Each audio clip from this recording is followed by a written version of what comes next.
മഴത്തോരും മുൻപേയുടെ വരാനിരിക്കുന്ന എപ്പിസോഡിലേക്ക് ഏവർക്കും സ്വാഗതം. വളരെ സന്തോഷത്തോടു കൂടി പള്ളിയിൽ പോയി കർത്താവിനെയും കണ്ട് പപ്പ വരാമെന്ന് പറഞ്ഞ് പപ്പയെയും കണ്ട് തിരിച്ച് വീട്ടിലേക്ക് വരാമെന്ന് പറഞ്ഞ് സന്തോഷത്തോടു കൂടി പോയതായിരുന്നു അലീനയും വല്യപ്പച്ചനും തൻ്റെ സഹോദരങ്ങളും. എന്നാൽ അവിടെ ചെന്ന് പപ്പയെ കണ്ടപ്പോൾ എന്തെന്നില്ലാത്ത വല്ലാത്ത സന്തോഷം തന്നെയായിരുന്നു അവർക്ക്.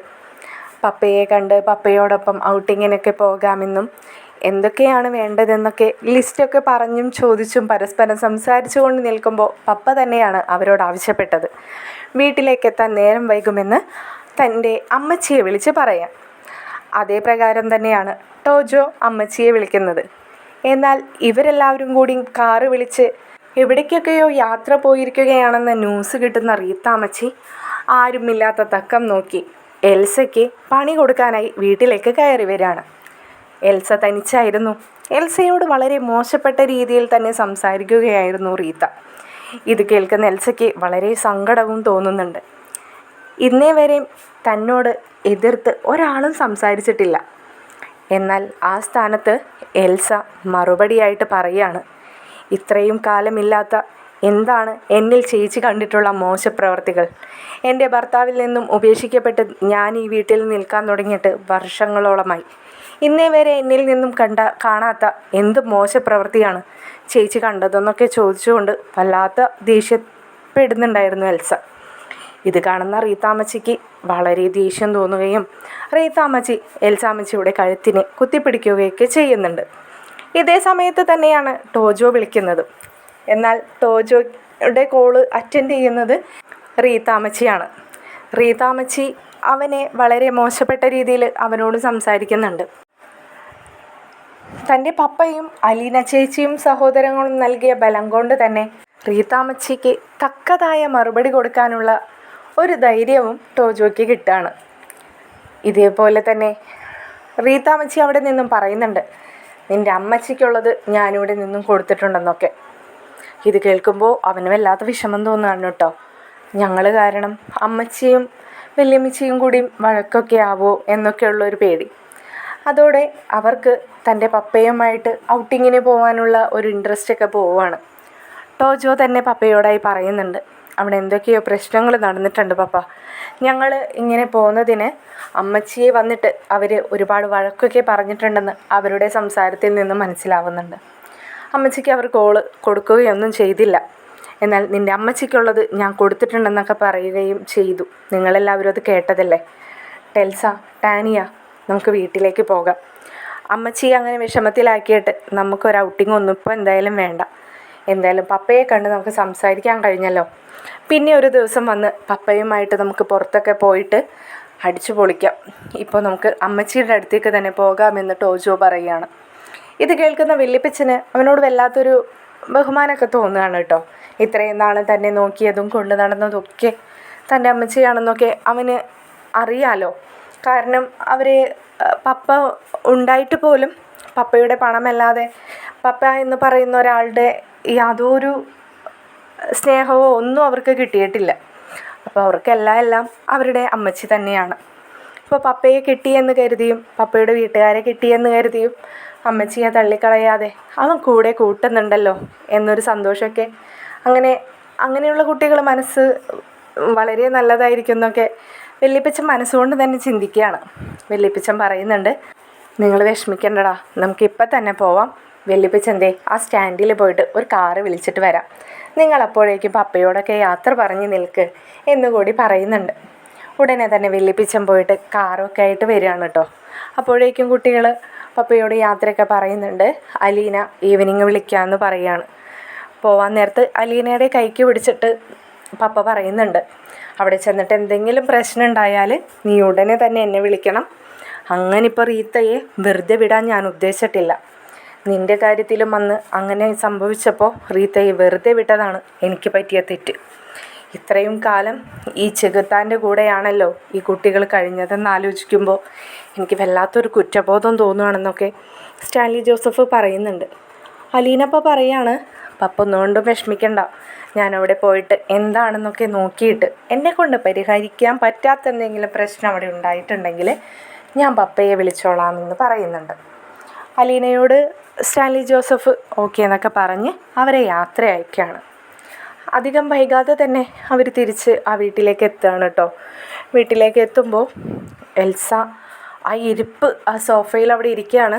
റീത്താമ്മച്ചി തൻ്റെ ദേഷ്യവും വായി തോന്നിയ വർത്തമാനങ്ങളൊക്കെ പറഞ്ഞിട്ട് റീത്ത അവരുടെ വീട്ടിലേക്ക് പോയി കഴിഞ്ഞിരുന്നു. എന്നാൽ ഇവർ വീട്ടിലേക്ക് കയറി വന്ന സമയത്ത് എൽസയ്ക്ക് ആ വിഷമമൊക്കെ മാറി ഇവരെ കണ്ടപ്പോൾ മനസ്സുകൊണ്ട് ദേഷ്യമാണ് ഉണ്ടായത്. എൽസ അപ്പോൾ അവരോട് പറയുന്നുണ്ട്, നിങ്ങൾ എന്നെ കൊലയ്ക്ക് കൊടുക്കാനാണോ തയ്യാറായി ഇരിക്കുന്നത്? അലീനയ്ക്ക് മുമ്പിൽ വന്ന് നിന്നിട്ട് ചോദിക്കുകയാണ്. ഞാൻ എൻ്റെ മക്കളും എൻ്റെ ചേച്ചിക്കും കുട്ടികൾക്കും ഒപ്പം വളരെ സന്തോഷത്തോടു കൂടിയാണ് പോയിക്കൊണ്ടിരുന്നത്.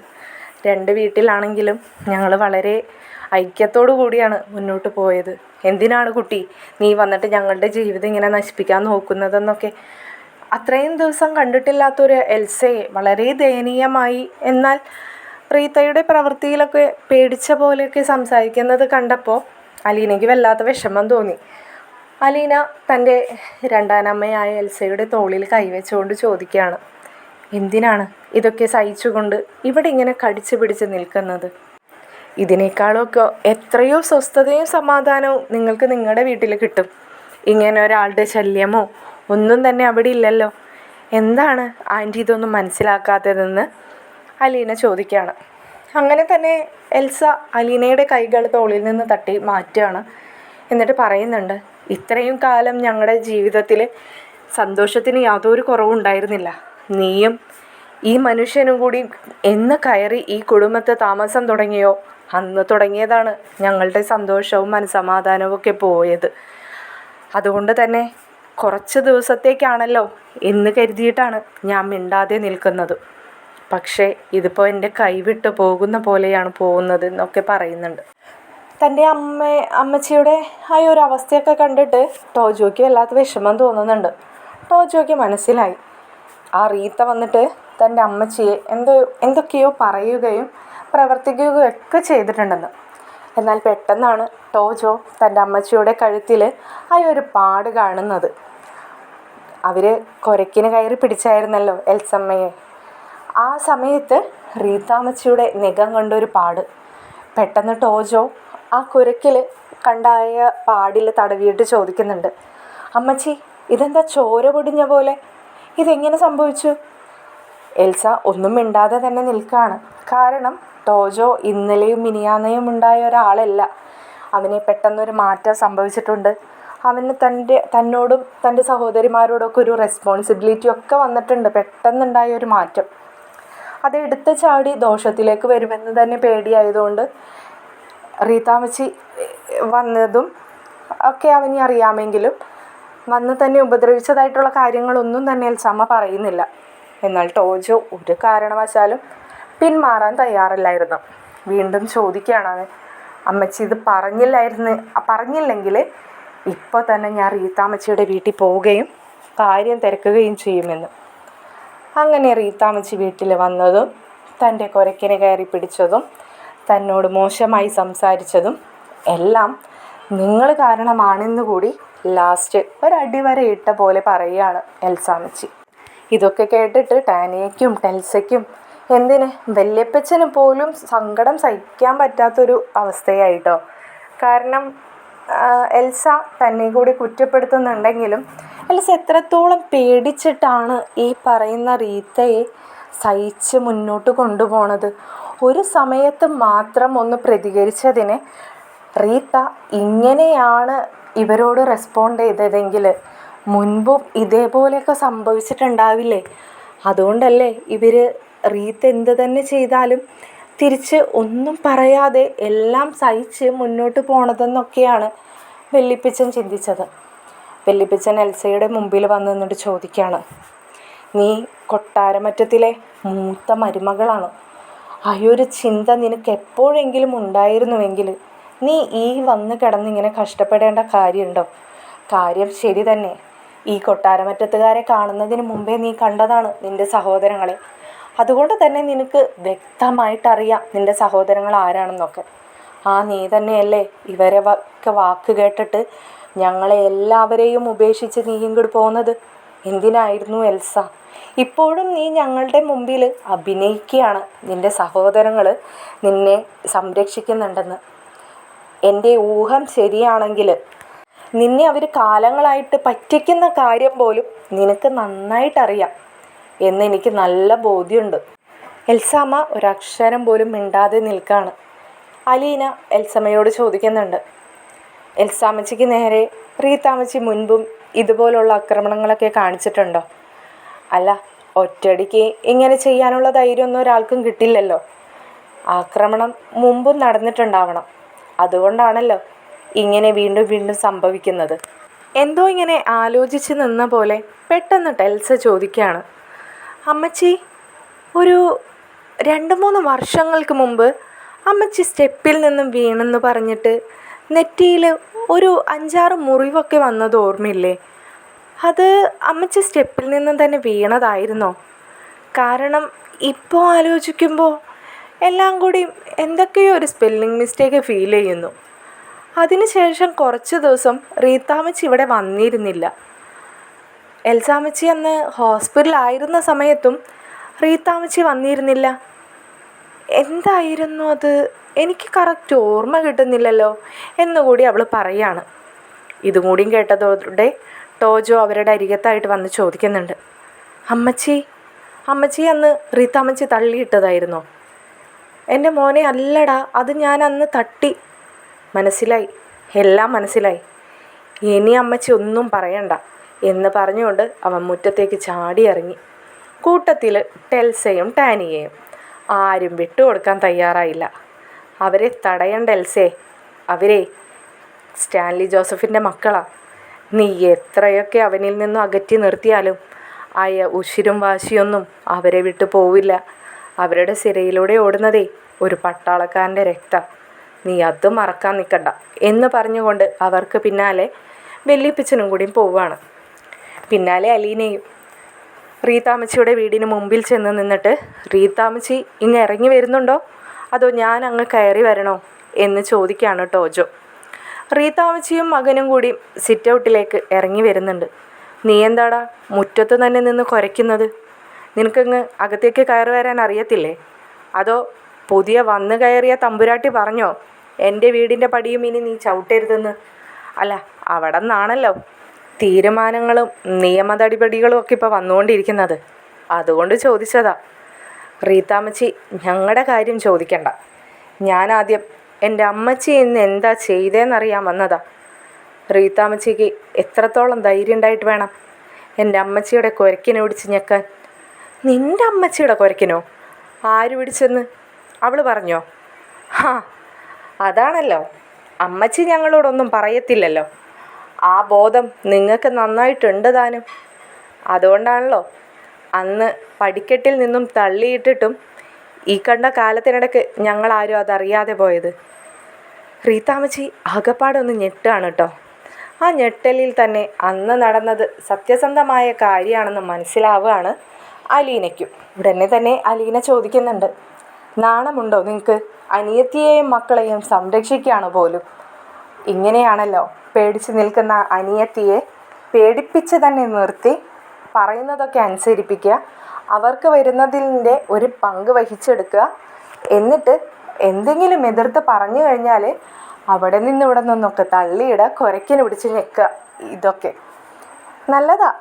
ആരും ചോദിക്കാനും പറയാനും വരാത്തത് കൊണ്ട് ഇനിയും ഇതൊക്കെ മുന്നോട്ട് കൊണ്ടുപോകാമെന്നാണ് നിങ്ങളുടെ ധാരണ എങ്കിൽ അതിവിടെ നടക്കത്തില്ല എന്ന് അലീന പറഞ്ഞു തീരുന്നതിന് മുമ്പേ റീത്താമ്മച്ചി തൻ്റെ സ്വഭാവം പുറത്തെടുക്കുകയാണ്. റീത്താമ്മച്ചി അലീനയോട് ചോദിക്കുന്നുണ്ട്, നിനക്ക് എന്ത് കാര്യമുണ്ടടി ഞങ്ങളുടെ കുടുംബത്ത് വന്ന് കിടന്ന്? ഞങ്ങൾ ചേട്ടത്തിക്കും അനിയത്തിക്കും ഇടയ്ക്ക് ഒരുപാട് പ്രശ്നങ്ങളുണ്ടാവും.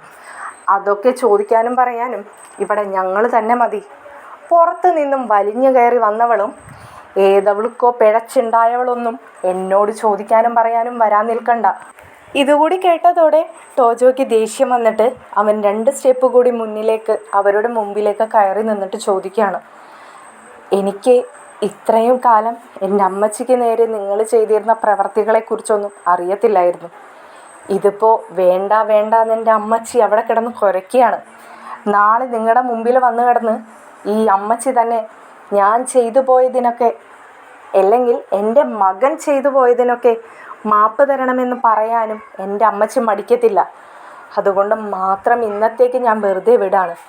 ഇനി മേലാൽ ഞങ്ങളുടെ വീടിൻ്റെ പടി കടന്ന് നിങ്ങൾ വന്നു പോവരുത്. ഇത് ടോജോയുടെ വാക്കാണ്, വെറും ടോജോ അല്ല, കൊട്ടാരമറ്റത്തിൽ സ്റ്റാൻലി ജോസഫിൻ്റെ മകൻ ടോജോ. അതുകൂടി ഓർത്തു വെച്ചോളൂ എന്ന് പറഞ്ഞുകൊണ്ട് ടോജോ അവിടെ നിന്നും ഇറങ്ങിപ്പോരാണ്. അലീനയ്ക്ക് വല്ലാത്ത സന്തോഷം തോന്നി. അലീന ആ സന്തോഷം മുഖത്ത് കാണിച്ചുകൊണ്ട് തന്നെ റീത്താമ്മച്ചിയെ ഒന്ന് തിരിഞ്ഞു നോക്കി. റീത്താമ്മച്ചിയാകട്ടെ തൻ്റെ മകനെ വളരെ രൂക്ഷമായി ചീത്ത പറഞ്ഞുകൊണ്ടിരിക്കുകയാണ്. നിനക്ക് നാണമുണ്ടോടാ? അതുപോലെ ഒരുത്തനാണ് എൻ്റെ മുമ്പിൽ വന്ന് കിടന്ന് ഈ കുരച്ചിട്ട് പോയിരിക്കുന്നത്. നീ ഇതെല്ലാം കേട്ട് രസിച്ച് നിന്നു അല്ലേ? അതോ ആ തൊലി വെളുത്തവളുടെ സൗന്ദര്യം നോക്കി നിൽക്കായിരുന്നോ നീ? നിന്നെക്കുറിച്ച് അറിയാത്തതൊന്നും അല്ലല്ലോ ഞാൻ.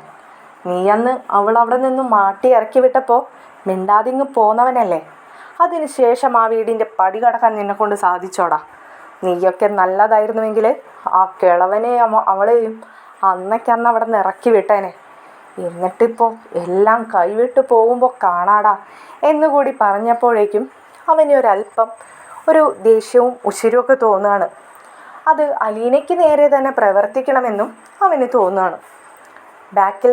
പിന്തിരിഞ്ഞു പോകുന്ന അലീനയെ ബാക്കിൽ നിന്നും തിരിച്ചു വിളിക്കുകയാണ് ജെറി. നിൽക്കടി അവിടെ, നീ അങ്ങ് മിടുക്കിയായിട്ട് അങ്ങ് പോവാമെന്ന് കരുതിയോ? ഇന്നലെ കയറി വന്നവൾ എൻ്റെ അമ്മച്ചിക്ക് നേരെ നിന്ന് കുരച്ചിട്ട് നീ എവിടം വരെ പോകും എന്ന് ചോദിച്ചുകൊണ്ട് തിരിഞ്ഞു നിൽക്കുന്ന അലീനയുടെ മുമ്പിലേക്ക് ചെല്ലുകയാണ് ജെറി. അലീന ജെറിയോട് തിരിഞ്ഞു നിന്നുകൊണ്ട്, എന്താടാ, നിനക്കിപ്പോഴാണോ ഇതിനൊക്കെ മറുപടി പറയാൻ പറ്റിയത്? നീ എന്തിനാ എന്നെ തിരിച്ചു വിളിച്ചത്? അതോ നീ അങ്ങ് മിടുക്കിയായിട്ടങ്ങ് പോയാലോ? എൻ്റെ അമ്മച്ചി പറഞ്ഞതുപോലെ ഏതവൾക്കോ പിഴച്ചുണ്ടായിട്ട് 23 വർഷത്തിൻ്റെ കണക്കും പറഞ്ഞ് നിൻ്റെ ആ തന്തപ്പിടിയുടെ അരിയെ തന്നെ ഇരുന്നാൽ പോരെ? നീ ഇങ്ങ് എന്നെയും എൻ്റെ അമ്മച്ചിയെയും ഒക്കെ നിയമം പഠിപ്പിക്കാനും കാലങ്ങളായിട്ട് നിൻ്റെ പപ്പയുടെ ആയിരുന്നു തട്ടിയെടുത്ത കഥയും പറഞ്ഞ് വന്നേക്കുന്നു. നീ എന്നതാണെന്ന് എന്നോട് പറഞ്ഞത്? നിൻ്റെ സമ്മതമില്ലാതെ ആ വീട്ടിലേക്കോ കുട്ടികളിരിക്കുന്ന മുറിയിലേക്കോ പോവാൻ കഴിയില്ലെന്ന്. നിനക്ക് ഞാൻ കാണിച്ചു തരാടി. നീ കണ്ട കളിയൊന്നുമല്ല, ഇതൊക്കെ ഇവിടെ മുന്നും നടന്നു പോയിട്ടുള്ളതാ. അന്നൊന്നും ഈ ചാവാലി പിള്ളേരതൊന്നും അറിഞ്ഞിരുന്നില്ലെന്ന് മാത്രം. പിന്നെ നിനക്കിതൊക്കെ 2-3 ദിവസത്തിനകം ഞാൻ കാണിച്ചു തരാം. നീ ഇവിടെ നിന്ന് നിൻ്റെ ഈ കിളവൻ വല്യപ്പച്ചനെയും കൊണ്ട് വാലും ചുരുട്ടി ഓടുന്നത് എങ്ങനെയാണെന്ന് ഞാൻ കാണിച്ചു തരാടി എന്ന് ടോജോ പറഞ്ഞു തീർന്നപ്പോഴേക്കും കിളവൻ കാർന്നവരുടെ കയ്യിൽ നിന്നും ടപ്പേ എന്ന് പറഞ്ഞുകൊണ്ട് ടോജോയുടെ കർണക്കുറ്റിക്ക് തന്നെ ഒരെണ്ണം കിട്ടി. നിനക്ക് ഞാൻ ഓങ്ങി വെച്ചിരിക്കുകയായിരുന്നടാ. ഇപ്പോഴാണ് എൻ്റെ കൈപ്പാങ്ങിന് നിന്നെ കിട്ടിയത്. നീ കുറേ നേരമായിട്ടുണ്ട് കിളവൻ കാർന്നവർ പിഴച്ചുണ്ടായവൾ. ഇനി എന്താടാ നിൻ്റെ വായിൽ നിന്ന് പോരാനുള്ളത്? നീയാൾ ശരിയല്ലെന്നേ എനിക്ക് മനസ്സിലായിട്ടുണ്ടായിരുന്നു. പിന്നെ ഈ പിള്ളേർ കിടന്നിട്ട് അവിടെ വീടിനകത്ത് കിടന്ന് കുശുകുശുക്കുന്നതും ഞാൻ കേട്ടിരുന്നു നിന്നെക്കുറിച്ചിട്ട്. പിന്നെ ഞാൻ ഇടപെടേണ്ട കാര്യമാണെങ്കിൽ എന്നോട് പറയാമെന്ന് ഈ നിൽക്കുന്ന അലീന പറഞ്ഞതുകൊണ്ടാണ് ഈ കിളവൻ കാർന്നവരിടപെടാതെ നിന്നിരുന്നത്. നീ എന്നതാടാ കരുതിയത്?